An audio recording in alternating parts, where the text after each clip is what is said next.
Okay, this is episode 3 of Marketing on Mars, a podcast where we have unfiltered conversations with some of the leading marketing experts in various different industries. Today, we have Diraj. Am I saying your name right? Diraj? Yeah, Yeah? it's Diraj. Diraj. Like Mirage with a D. Nice. And then your last name, Goel? Or Goel? Goel, yeah. Goel. Nice. And you are a Vancouver native, right? Well, actually, I was born in Singapore. I came here in the early '90s when I was in my early teens. Nice. And then from there, did you have like a business degree background, or how did you fall into marketing? So I'm not specifically in marketing, but very closely tied to it in go-to-market, which a large part of that is the marketing in terms of driving the top of the funnel and building the brand. My background is actually in technology and operations, I through school I spent a lot of time in comp sci, discrete mathematics, and got the business bug from an early age, and I took several business courses and a lot of psychology. Which between the meld of all those experiences, as well as starting a company in my teens in managed services. Back in the day, companies didn't know what to do with computers. And I'm talking about like 93, 94. Most businesses had one or two computers, and when it broke, their business broke, but they didn't know how to fix it, and it was expensive. So as a kid who had a lot of computers and access to them and tinkering around with them, I started a business just servicing those and made quite a bit of money at a young age. But I took business in university, and with that psychology degree as well as math, it really helped formulate how my brain worked in terms of trying to take operating systems and make them more efficient using technology. But what was always very clear was that as good as the operating system was, they were terrible if the humans that ran them didn't run them well. And by extension, it wasn't just the humans that were using them, but the humans that interacted with them, like customers. So when you look at marketing in terms of what we do with marketing today, a lot of it is digital marketing Right. with a clear definition of brand. By understanding the psychology of the consumer and then A/B testing in a very technical way that's data driven, you're essentially melding the combination of human psychology with operating system math to figure out what's the path of least resistance to growth. And that's really where we come in terms of building out go-to-market. And that's really how my background has just allowed me to pursue looking at growth from a human side as well as a data and business operating side. Yeah. Wow. So you really kind of you almost started your career in the early days of the internet, right? When the internet was just starting to become a thing, and you worked with a lot of different companies. I'm just looking through your resume. It's quite amazing. You started off, you worked at Best Buy for a little while, Blackboard, Yeah. and then you worked at Vision Critical in operations, and then Hootsuite in operations. And these companies, you were there at the very early stages, right? And these are some of the bigger companies locally. It's interesting because you have a technical background, and then you got into business operations. How do you think the technical side and the operations side intertwine? How do you think about that? Well, if you think about what operations is, okay, well, what does that mean by operations? Well, operations services the humans within an organization to perform their jobs. So everything from the systems you use, the processes that you take, the way you submit an expense report, to the way you clock your sales in your CRM. Operations services all those systems to deliver the outcomes that the business needs.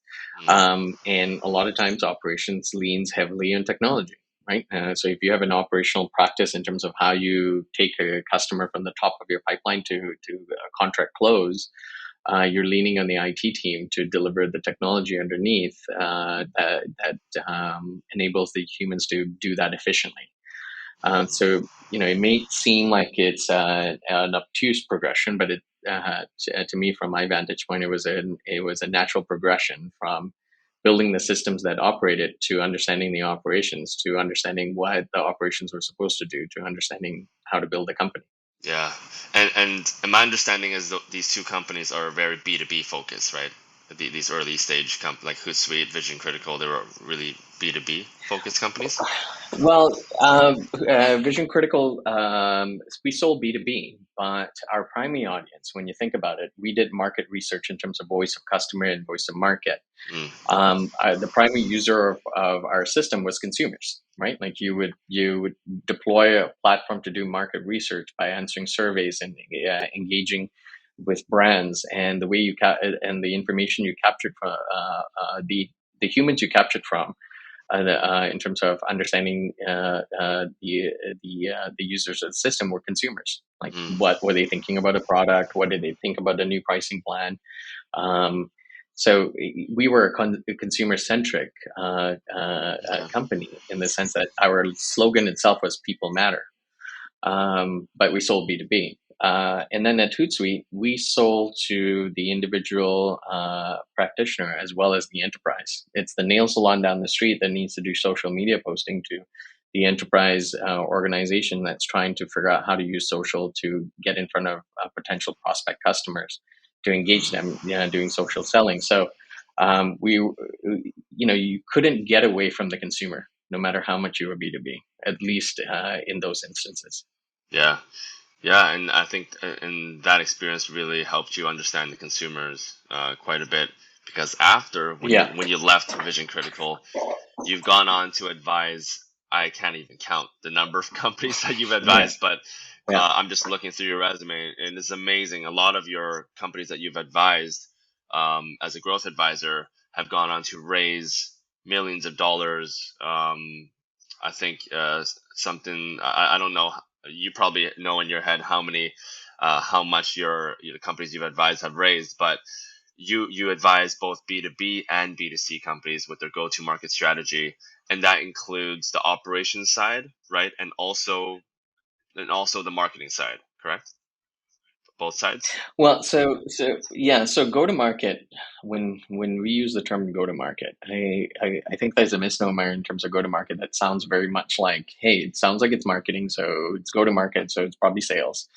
But go to market is actually, how are you going to spend money to make money, Mm, and what's that plan look like? And that fortunately means everything. In terms of what company are you building, who you're going to pursue, how much is it going to cost, what are you going to do, what are the channels you're going to acquire, how you're going to build the product, how you're going to keep those customers with the product you build, and what mm. are the economics of all that, so you don't start losing money, and you can get the trust of investors. A go to market is how are you going to make money for investors. And do you also think about, with your experience, do you also think about the cost side of things too, with shipping? Because I know some of the products that your companies that you're advising are in the B2C space, selling directly to Yeah. consumers. Do you also think about that with your clients as well? Yeah, and that's fundamental to the model, because Okay. everything that we developed in our go to market has to be defensible by the math. Which means that if you have to prove profitability, you got to take all costs into account in the appropriate sections. Mm, Your cost of goods, your cost of sales, your cost of shipping to customers, those all impact your gross margin. And then your operating costs in terms of servicing the engine to deliver all those, it hits your net margin. So if your net margin is in the negative, hopefully you have a reason for why you're losing money now to make money tomorrow. But if your unit economics don't shore up, or you have no path to get to the right side of profitability, and you don't know what those costs are, then you don't really have a true go to market. And that's how we look at the operating side of the business, in terms of understanding fundamentally what you need to build to scale. yeah, no, that's super cool. And I want to dive a little bit into because I just love how much the number of experience or like the experience that you have is just very cool. I want to kind of pick your brain a little bit. So you work with both B2B and B2C. Let's start with the B2B side. Like if you were, let's say if I don't own a B2B company and I came to you and I just needed some advice on how best to market my basically how best to make money. From the marketing standpoint, what's your number one tip? Like, how would you help a B2B company kind of make it, so to speak, in the world of marketing? Would it be, for example, would you focus on affiliates? Would you focus on PPC? Would you focus on influencer marketing? Like, what would be your like keys to success there? Fundamentally, it's get lazy about how you make money. That's it. And get really lazy. The the the fastest way to get to the customer is to meet them where they are, and the fastest way to convert the customer is to get one that is compelled to buy. Um, Figure out who your compelled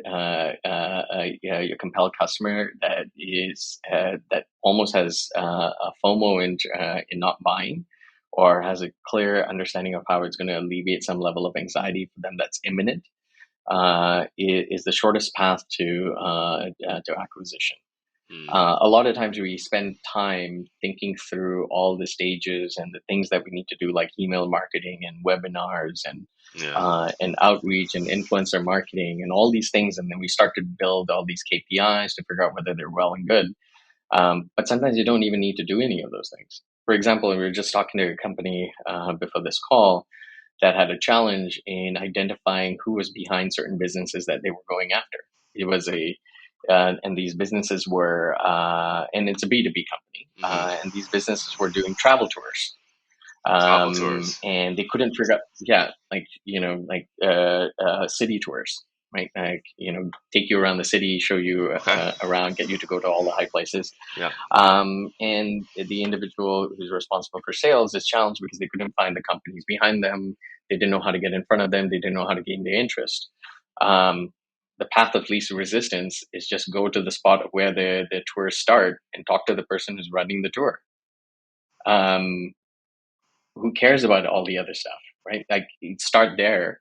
You will start to see a pattern. You'll get in front of people. Or what's the alternative? You're going to try to figure out their email. You're going to try to figure out an email copy that they're going to click to open, and then click through to your offer or respond to it, to then schedule a meeting to talk to them, and hopefully they respond after. Or could you just walk up to them? And so, Wow. it's the desire for rapid acquisition, and knowing where to meet humans it's less convoluted than we make it look like. Scale is not scale comes when you have to do a bunch of things often, and you have to build infrastructure to do it in the most normalized way, so it becomes predictable. But when you're young and scrappy, you figure out what you need to do to get in front of the people that you need to, and get their attention. So find the end user and try to meet them wherever they are, basically. Path of least resistance. Yeah. Yeah. Okay, that seems more work than because you said get lazy. That seems like a little more work, no? Or Well, it's graduated, right? Because the thing is, if you get in front of these people enough, you're going to start to see a pattern of what you need to automate, right? A lot of times, we think that the problem is in the system. Our ads are not running, mm-hmm. or CPC is not working. But maybe our customers don't need to be acquired through these digital channels. Maybe we need a partnership that already has this customer walking in the door. And we need to incentivize a partnership channel that we can attract that same audience. Absolutely. So, it might seem like it's easier because we're putting money into an ad, and then we're pressing start and away it goes, versus calling a bunch of partners and trying to get them on side. But the net effect is, one, you could close 200 customers in a month, versus you hope to close 10 based on a CPC and a conversion rate that you're still trying to optimize with language that you don't really understand. It could cost thousands of dollars and months of testing before you even find the true mix, if you're talking about online ads. And sometimes you might not even find it, with CPC costs going through the roof. Maybe your CPA just never makes sense, right? Yeah.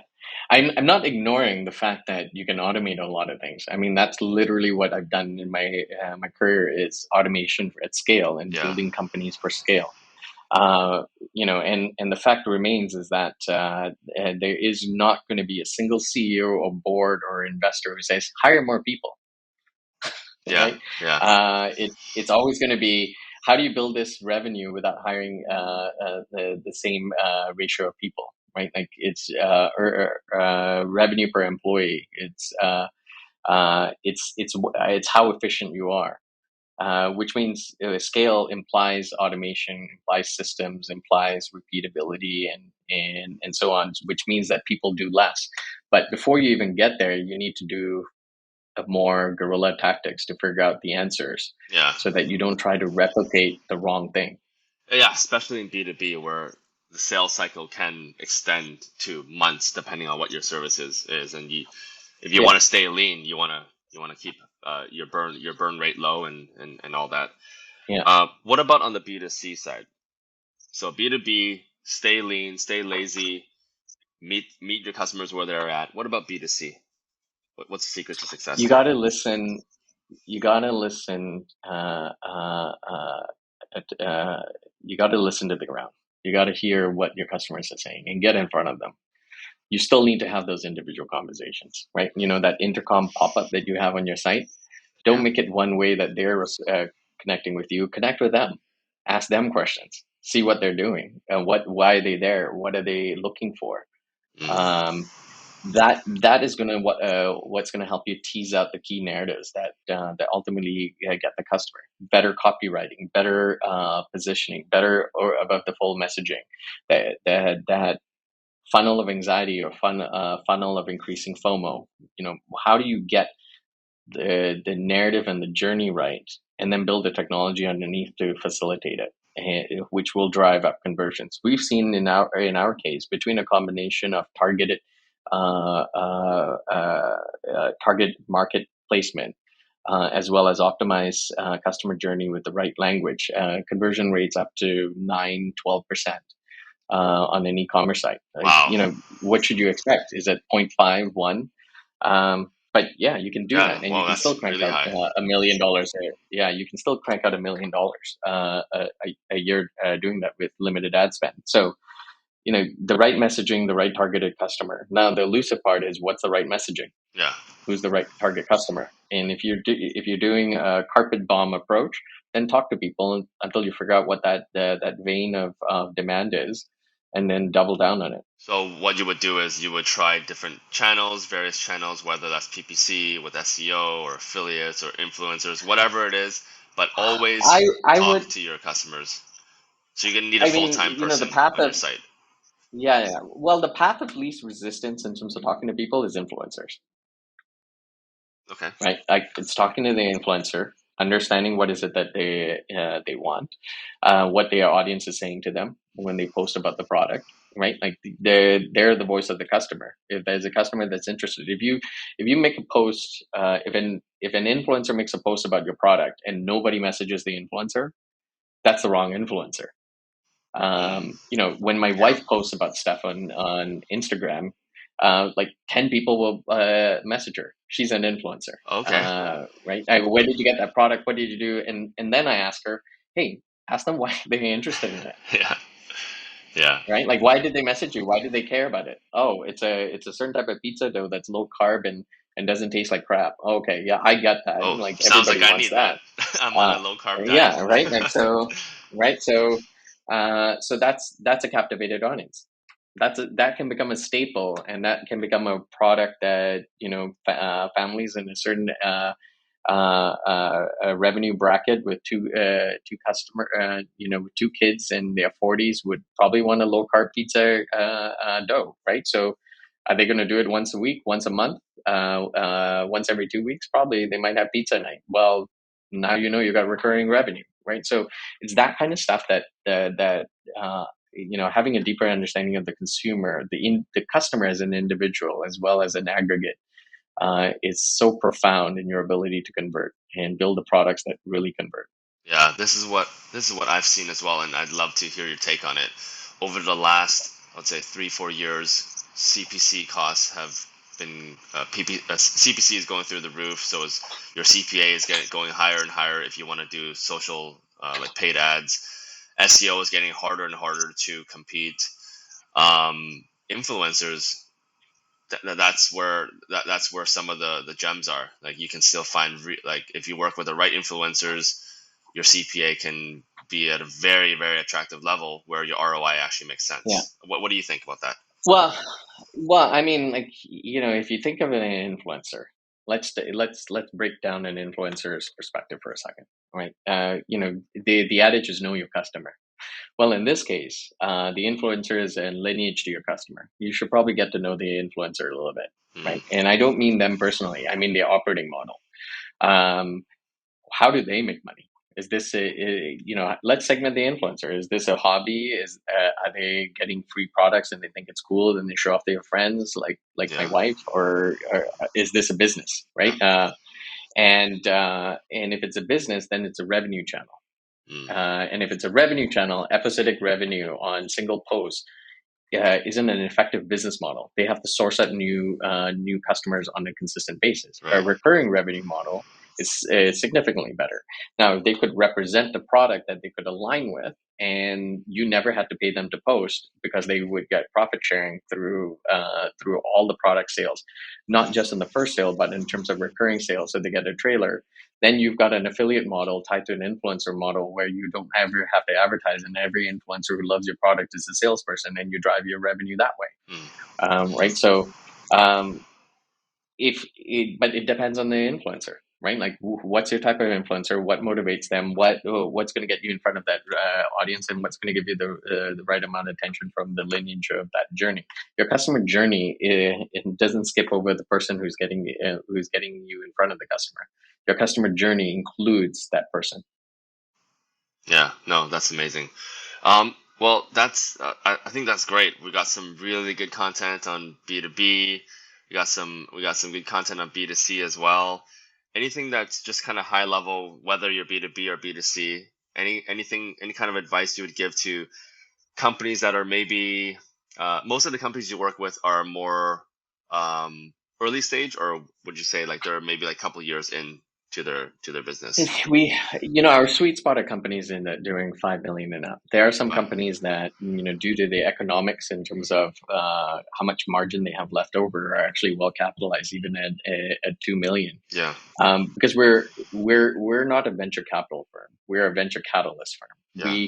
What we do help companies build in a high growth model based on a very refined GTM that targets their earliest consumers, Mhm. which means that they can scale at a greater level and essentially become qualified deal flow for investors. Investors come to us on a regular basis, say, tell us all the companies you're working with. We want to look for good investments, Oh. because the ones that come through our program are good investments.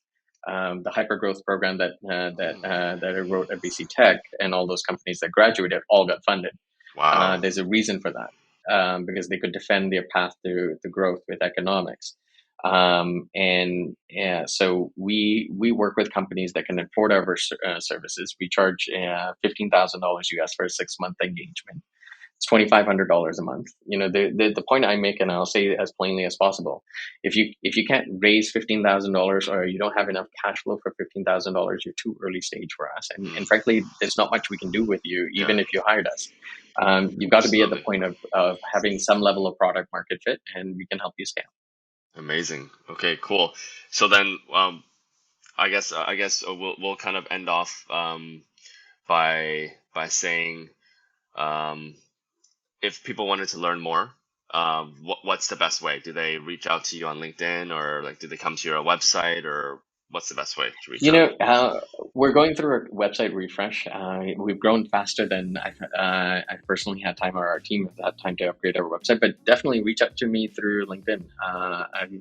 I'm not as active as I like to be, but I do respond to messages on LinkedIn.